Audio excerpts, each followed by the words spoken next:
Guys, ये आपको पता है आज से 43 ईयर्स पहले सन 1979 में सुप्रीम कोर्ट ने अपने एक जजमेंट में कहा था कि अंडर ट्रायल प्रिजनर्स के लिए स्पीडी ट्रायल एक फंडामेंटल राइट है। अगर आपको पता है तो आप मुझे बताइए नीचे कमेंट बॉक्स में, और ये भी बताइए कि ये किस आर्टिकल में आता है। तो चलिए आज के टॉपिक की शुरुआत करते हैं। 1979 से पहले क्या होता था, जो भी अंडर ट्रायल प्रिजनर थे उनके लिए कोई ऐसा प्रोटेक्शन नहीं था, उनके लिए कोई रेगुलेशन नहीं थी किसी भी कोड के अंदर, ना ही सीआरपीसी के अंदर थी, ना ही आईपीसी में थी, ना ही कहीं और थी, जिससे कि उनका स्पीडी ट्रायल हो सके।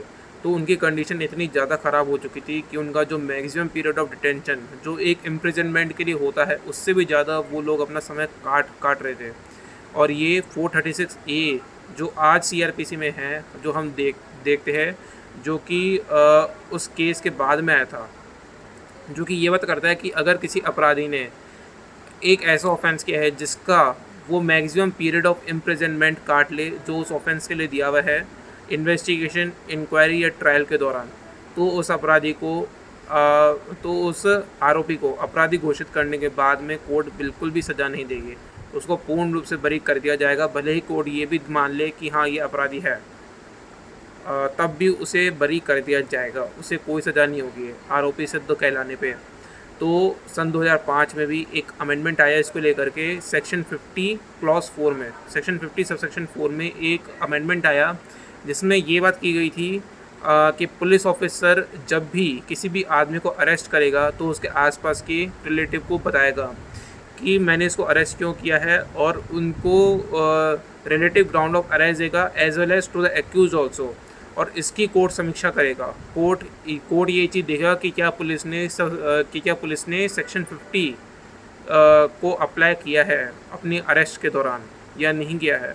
और सेक्शन 60A ये बात करता है कि जो कोई भी अरेस्ट होएगा सीआरपीसी 1973 के अंडर, वो सब के सब strictly according to the provisions of this code हो गए, वो सब के सब सीआरपीसी के तहत ही हो गए। सीआरपीसी से बाहर वो नहीं हो सकते, इल्लीगल डिटेंशन या इल्लीगल अरेस्ट नहीं हो सकते बिल्कुल भी। तो ये इशू इतना बड़ा था कि इसे आज भी सुप्रीम कोर्ट बहुत ज़्यादा बड़ा मानती है। अभी हाल ही में सुप्रीम कोर्ट और पीएम ने भी ये बात कही है कि जो अंडर ट्रायल प्रिजनर है उनको केवल ला दिया जाता है, न्यायालय जो मजिस्ट्रेट होती है यानी कि जो लोअर जुडिशरी होती है, वो भी उनके लिए बिल्कुल नहीं देखती है कि पुलिस ने क्या ड्यू फॉर्मेलिटी की है। सेक्शन 60A सेक्शन 167(2) के तहत ये चीज़ कोर्ट को देखना चाहिए कि क्या एडिक्वेट ग्राउंड है किसी भी इंसान की रिमांड को आगे बढ़ाने के लिए। सेक्शन 167(2) में अपन देखते हैं कि लोअर कोर्ट के ऊपर, यानी कि मजिस्ट्रेट की जो कोर्ट होती है, उस पर उसके ऊपर ये कंडीशन डाली गई है कि अगर उसको 15 दिन से ज़्यादा अगर उसको रिमांड में भेजना है किसी को भी, तो there should be adequate grounds. But कई बार ऐसा देखा गया है कि न्यायालय खाली बस केवल एक प्रोसेस निभाने के लिए, एक फॉर्मेलिटी करने के लिए, वो खाली बस केवल उसकी 15 दिन से ज़्यादा की रिमांड को उसके बढ़ा देती है। भले ही पुलिस डायरी के अंदर कोई भी ऐसा एडिक्वेट ग्राउंड नहीं है।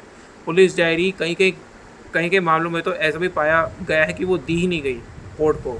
तो ये एक बहुत ही बड़ा इशू है।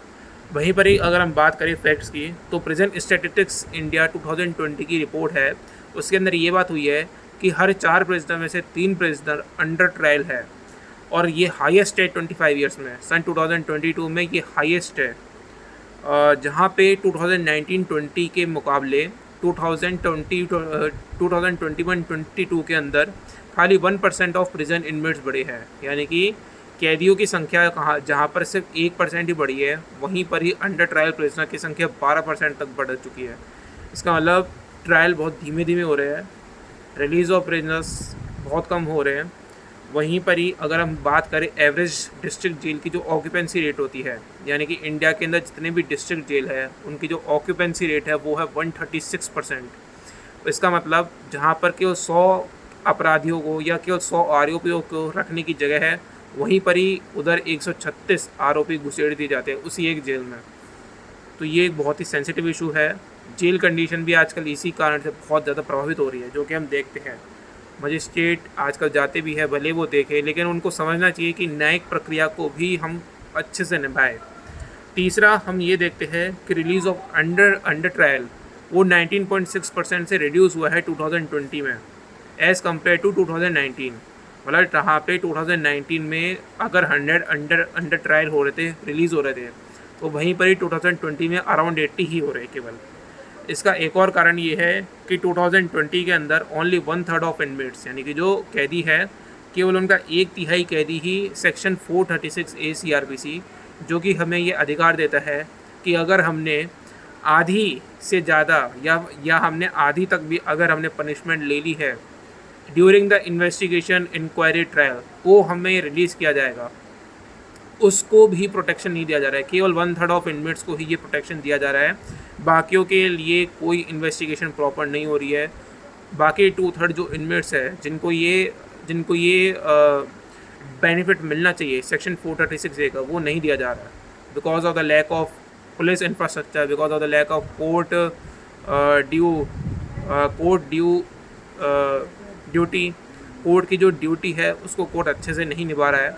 कोर्ट नहीं देख पा रहा है कि इन प्रिजनर्स की क्या कंडीशन है, इन प्रिजनर ने वाकई में क्या अपराध किया है, क्या इनको छोड़ना चाहिए।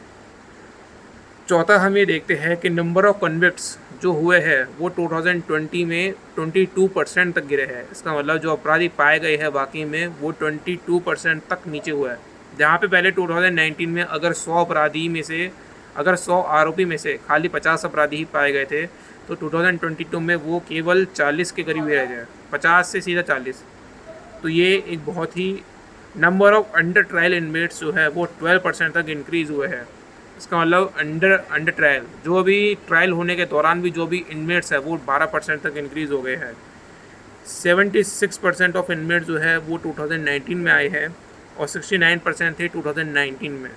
तो ये भी एक बहुत ही बड़ा कारण है इनमेट्स की, इन जो कैदी है उनकी बिगड़ती हुई हालत की। जहाँ पे केवल 69% 2019 में थे, वहीं पे अब 76% हो चुके हैं।